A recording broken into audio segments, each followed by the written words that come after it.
We're with Raissa De La Rosa, the Economic Development and Marketing Coordinator of the City of Santa Rosa. All of you guys, things. But your titles are just, you should coordinate your titles because they're crazy. We should. You know what, a good movement in government is actually making the title what you do versus program specialist. Right. One. Right. But if you did that, though, a lot of people would lose their jobs.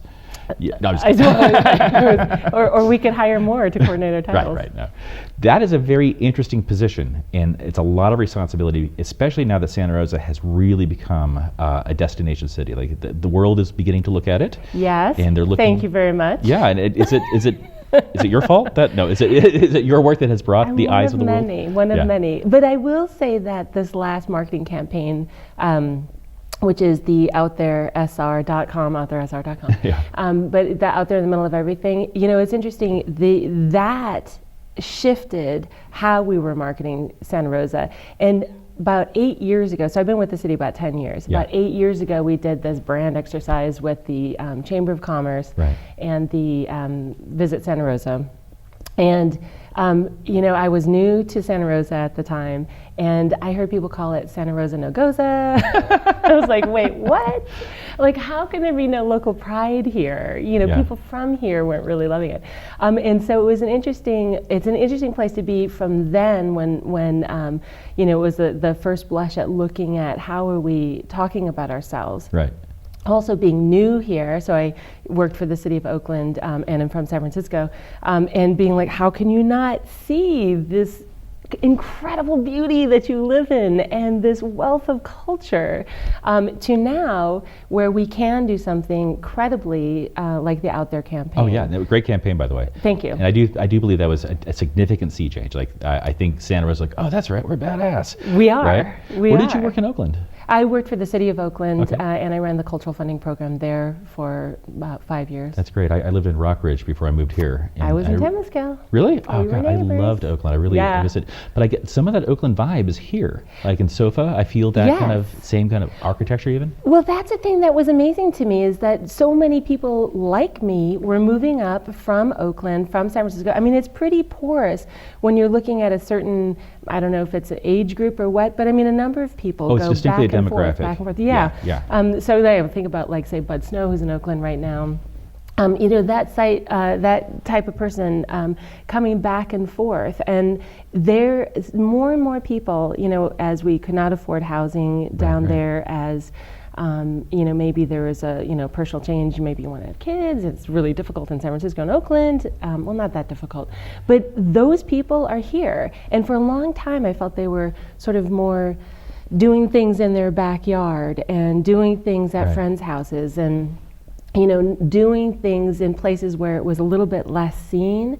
And now, I felt one of our duties as a government is to give people, creative people, that sense of place and a platform. And I think that it's always been there, but now we have, a busking ordinance. Now we have more places where, we need more places for performance, but now there's street as performance, so we have more festivals. So I had a dinner party recently, and the guests were talking about the difference between Santa Rosa and Petaluma in terms of artists and their perception about making it, and what the threshold of tolerance was before you sold out. Interesting. And what was the conclusion? Petaluma's like, let's sell out. Let's just embrace that. And I think it's because they're closer to, the city. They see a thoroughfare there. Right. But there was this persistent perception, and I'm not saying it's reality, but perception that Santa Rosans are like, no, can't sell out, that kind of thing.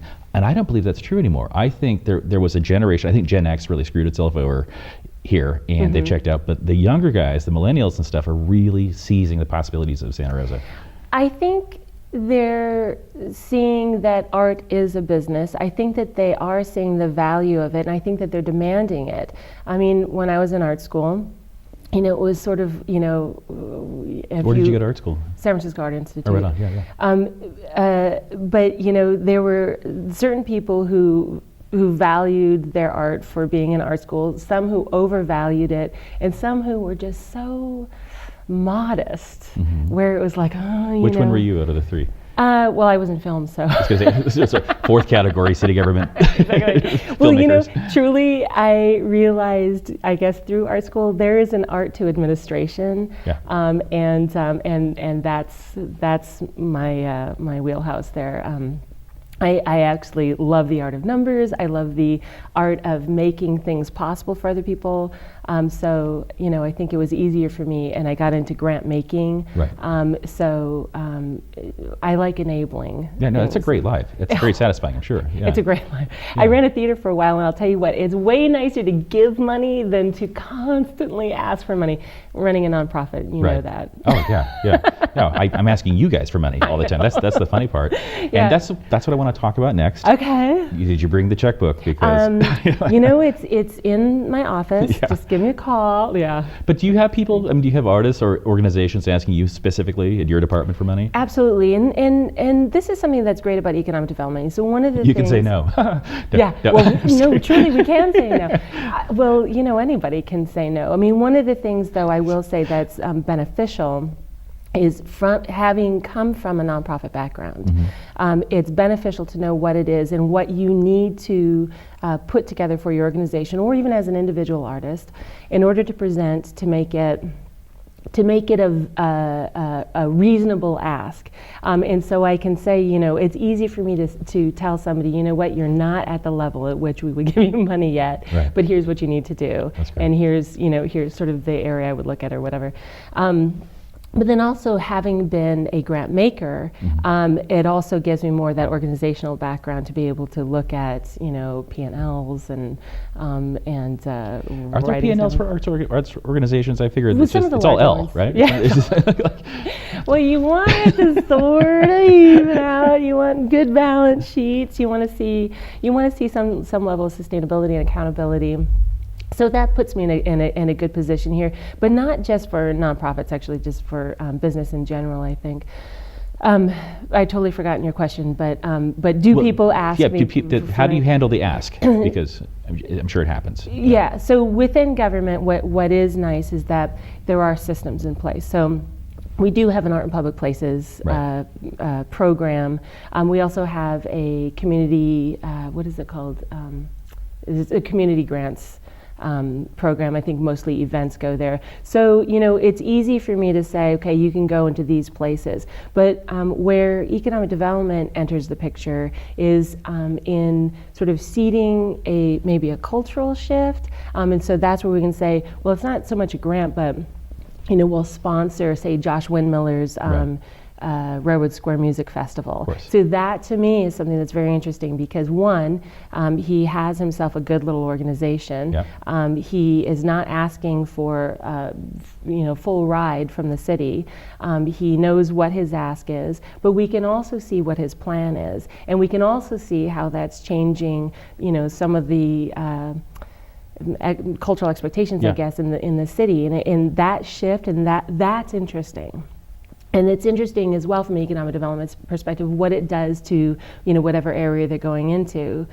So that's where that's where it's an easy yes, we will support that. And for guys like Josh, it's so legitimizing to have the city behind it, and it's worked out rather well, I think, for all you guys. So it really has. So we're with Raissa De La Rosa, the Economic Development and Marketing Coordinator of the City of Santa Rosa, and we'll be right back.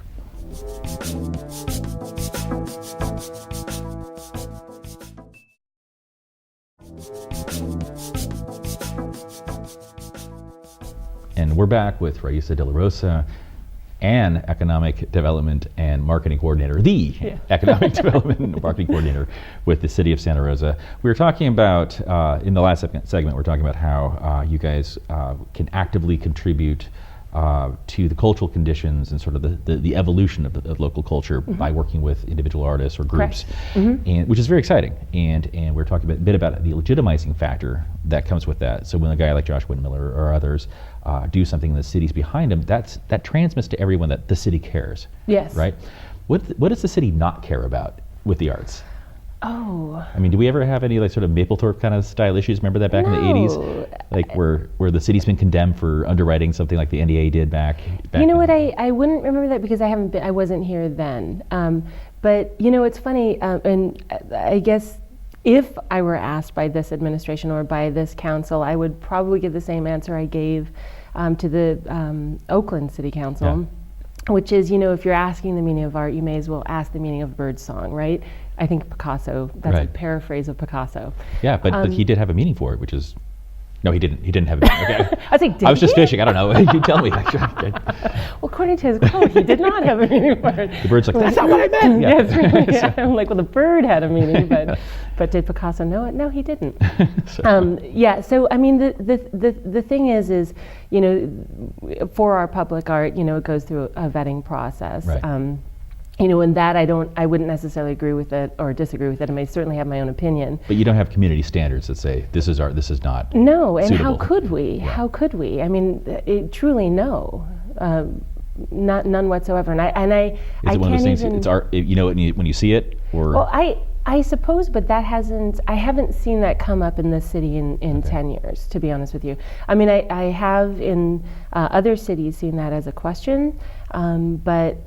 You know, usually that's not a lasting question, and I can't fathom the city suddenly dictating what they would view as art. And I guess that would be a question more for Tara Thompson, right. The arts coordinator. But well, let me ask you, what is the value of public art? What does public art actually do? And this is not meant to be untowardly challenging. It's just something I come up against all the time. Like, what does public art actually do for us? Well, I can say what art in general does for a city. So, you know, I mean, even if you believe or don't believe in the Richard Florida, the whole creative class, et cetera, I can say definitively that when we attract businesses here, and to be clear, we are, with the Economic Development Division, not going after like the next, you know, not Amazon, right, but you're not huge looking manufacturing for, business. Right. Yeah. You know, we attract here like an entrepreneur type who's got a business of less than 10 people who can afford to move their company here with some of their staff and then grow it from there. So that's our point of entry. Okay. Those people are interested in living in a place that's interesting. Right. So it's not just public art. I mean, we all want to live in a beautiful built environment. We all do. And I know, you know, Sean, you've talked with our city manager, Sean McGlynn. Of course, yeah.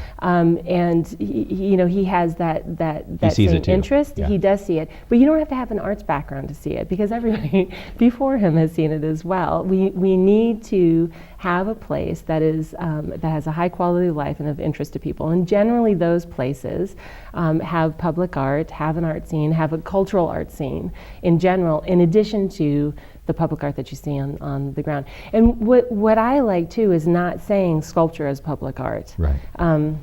You know, some of my favorite public art is, and they don't do it as much in the city as they used to, but like I remember walking out the door and there's just, I was like a cacophony of noise. There's a band over here and a band over here. And it was some sort of I don't even remember what they called it, but they had gotten little garage bands, like trios or single people, and some are yelling poetry and just in random places because it was Performing Arts Day or something like this. And they had something like 50 people around the city in random places downtown. And it was brilliant. That to me, lovely. So public art and art in general in fomenting an art scene is, do you guys look at it as an investment?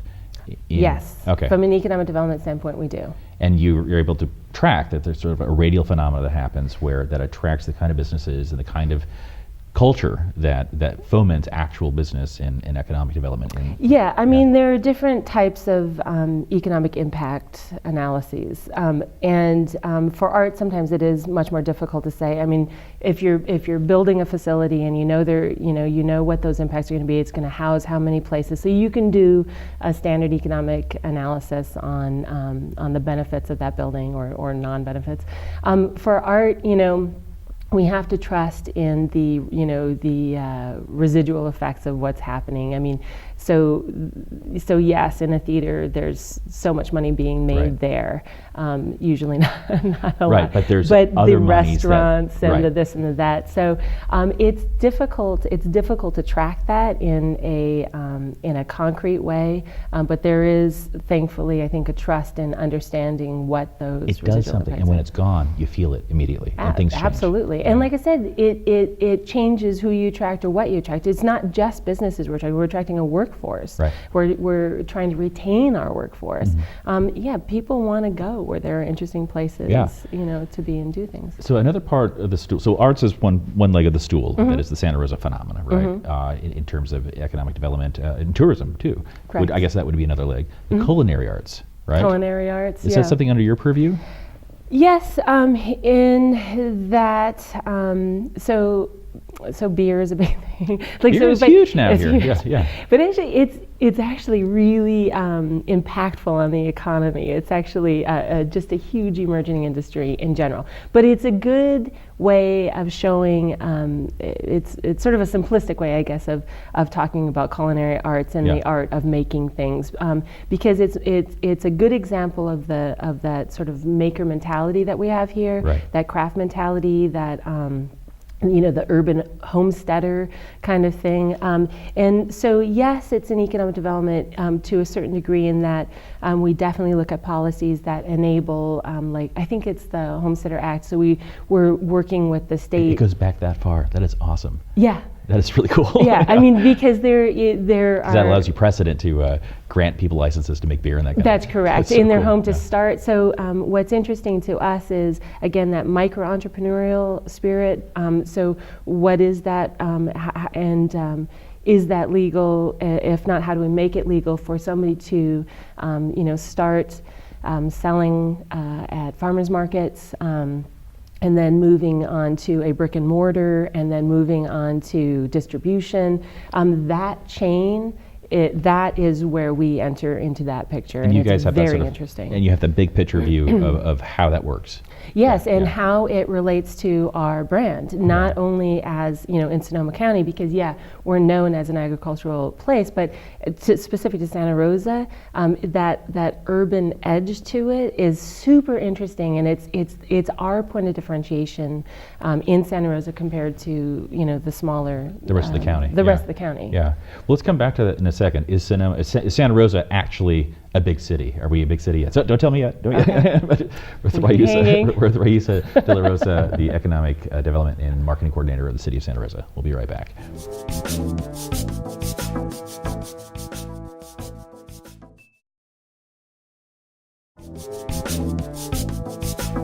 And we're back with Raissa De La Rosa, the Economic Development and Marketing Coordinator of the City of Santa Rosa, whose title is just a smidge shorter than than my name? Yeah. Your name's cool. Title's just crazy, isn't it? Yeah. We're in the last segment. We were talking about how Santa Rosa is blossoming thanks to your efforts in large part. And my question to you is: are we a city? Is this a real city, or is it still a suburb of San Francisco? I would say that, well, it's interesting because there's two separate questions there. I don't think we've ever really been a suburb of San Francisco. We're just, when you brought up earlier, Petaluma thing. Petaluma, that it's interesting that just half an hour more, closer makes some kind of a difference. But we are a city. We're the fifth largest city in the Bay Area, for one thing, which is... Really? Yes. Wow. Yeah. So we have about 170,000 people. And I think that because we have we've been able to retain this quality of life here, that does feel slightly more rural, but certainly more small town, despite our size. then I think it alters people's mindset. Is maybe it's confusing. It is confusing because you're driving on the highway and there's vineyards everywhere. And you're like, oh, this is a farm town. Well, let me tell you, this is the ultimate, one of the most fantastic things about Sonoma County, urban growth boundaries. Right. Because it allows each city to define itself within its boundaries and to have clear separation. So like when you're in Illinois, like if you're in Chicago, you don't know if you're in Chicago or you're in, and I don't know the names of the other little things, but or even Southern California, it just merges all together. You just don't know. Yeah. Right, and for us, mall. know. So for one thing, there's that. Yes, we look different, we are different.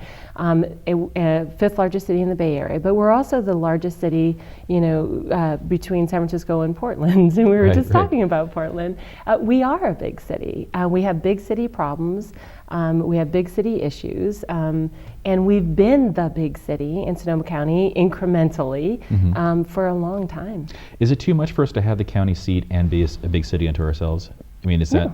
No. Okay, we can handle it. Oh, yeah. Yeah, okay. Yeah. I mean, that's part of, San Francisco's been handling it. Well, San Francisco is its own county. Well, it is its own county, but it also has a federal. I mean, it's great, actually, because government is one of our largest employment sectors as well. And that adds an interesting dynamic into it. No, it makes sense that we're the county seat, the biggest city. We drive a lot of policies. A lot of things start here and then become policies elsewhere. Yeah, it's actually fantastic. And now Sonoma County has, about 10 years ago, really popped as a wine center of the world, right? And Santa Rosa, we've talked about the beer a bit, is also sort of embracing the fact that it's wine country, right? Well, we're beer city in wine country. Beer city in wine country. Yeah, so you've done them both, okay. Yeah, well, because quite a bit of what we sell in terms of who we are is what we're surrounded by. Right. And there is no denying the beauty and the just the awesomeness that our country is, our surrounding countryside has given to us, but also wine is just a huge economic factor in our county. You can't deny that. But we have, I want to say, we were rivaling or equal to Portland in the number of craft breweries that we have here. For a smaller city too, which is amazing. Yes. Yeah. But also the economic benefits of those breweries. I mean, my gosh, it's millions of dollars of economic impacts, which is the 2-week Pliny run alone. It's a huge factor, and it is quite a large piece of our identity. Not just Russian River, certainly, but there's Third Street Ale Works. There's Moonlight. Is that? There's dozens of brands. A ton. Yeah, we have a lot, and they keep coming. And you guys try to encourage that, obviously. Absolutely, and more than just branding it. I mean, we've put infrastructure in place to help not just the craft brewery, but craft, what's it called, like the ag component of it, And so, in terms of infrastructure, is that the mythical beer pipe I've been hearing about that runs through the... That isn't real. Okay. Well, I thought the beer pipe was real, but apparently not. Well, I was like, is that a metaphor for our treatment plant? Because we do have the largest capacity in the area. We've actually localized our wastewater treatment capabilities so that we've taken East Bay Mont's piece of it. So I'm like, is that the beer pipe? We'll just have to rename it. A pipe that has beer in it. I know. I'm always thinking, I'm like, from a government perspective. Let me ask you about the Amgen revival, right? There were bikes here, there was a race, and then there wasn't, and now it's back. Just for 2 years. Yeah, well, what happened? Doping? Did everyone get busted? No. No, okay, all right. What, for me, was I doping? No, when I said doping, I was talking to Juan. That's right, it's the guy behind me. Well, so one, the Amgen Tour California, it's a competitive bid process every year. What does that stand for? American? No, Amgen is just the title sponsor. They're actually a biomedical firm. Oh, so it was doping. Coincidentally, I think they got into cycling. It's a cancer drug, but it's also something that I think for a time cyclists were using. Anyway, we'll let them explain. That's their problem. Part of it. That's our problem. But so it's just the title sponsor. It could just as well be, I don't know, Joe Schmo Tour California. Right. Yeah, they came in 2006. We were asked in that year because it was the inaugural year. But ever since then, it's a competitive bid process. It really depends on a number of different things. Oh, wow. It is Okay. a UCI sanctioned race, so it's the same level as the Tour de France.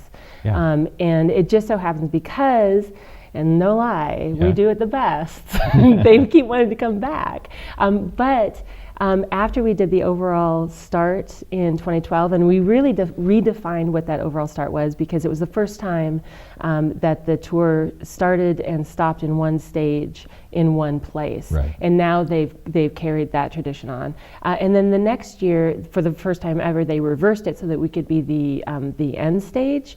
That is so much time and money. It's a full-time job. It's exhausting, not just for those of us who produce it, but also for the sponsors, for the volunteers, for the ask of the community. It just takes a lot of resources. Yeah. So we were like, okay, just give us one break. The other thing is we will only do it on the weekend. So there's one Sunday at the beginning, and then a Saturday and Sunday at the end. Right. The returns just aren't there for us to do it during the weekday. So that played into it a little bit, and now they're back. So they're like, we get it. We're sorry. We're going to do it your way because it's the right way. And well, it so happened that with where they're starting or ending, this is only the second time where they're going to reverse it. Yeah. That it worked out that we could participate again. So it'll be Saturday, May 21st. That's great. Oh, Yeah. Well, good. It is. Glad it's back. Yeah. What's next on the arts horizon in Santa Rosa? What's next? I mean, not like, I mean conceptually, like what do you guys envision? Like, what's the big picture? Well, I mean, I think honestly that's more up to Sean McGlynn than it is to me. But He's watching, so you can tell him it's going to be. Actually, I know he's not. So. But he's in Poly right now. I know, cover blown. Well, I think what is of interest to us is it's arts as an overlay within everything that we do. And I don't say art like, there's going to be art on everything. Right. But I mean, it's the idea of beauty in what we do. So I know that wayfinding is an issue. What does that look like? What does it look like in it? Is there consistency in it? Is there an element that we can add that is creative? So I think it's just that shift in the mindset and the expectation within the city that is going to open up a lot of possibilities. It's going to be more designy. It's going to be like the amplification of Santa Rosa. You're like the Steve Jobs, basically. It's going to be the Santa Rosaification. I'm just being funny. Okay. Well, Raissa De La Rosa, Economic Development and Marketing Coordinator of the City of Santa Rosa. Thank you so much for joining us. I hope you come back. Yeah, absolutely. Good to see you. Anytime. Yeah, as soon. Cheers.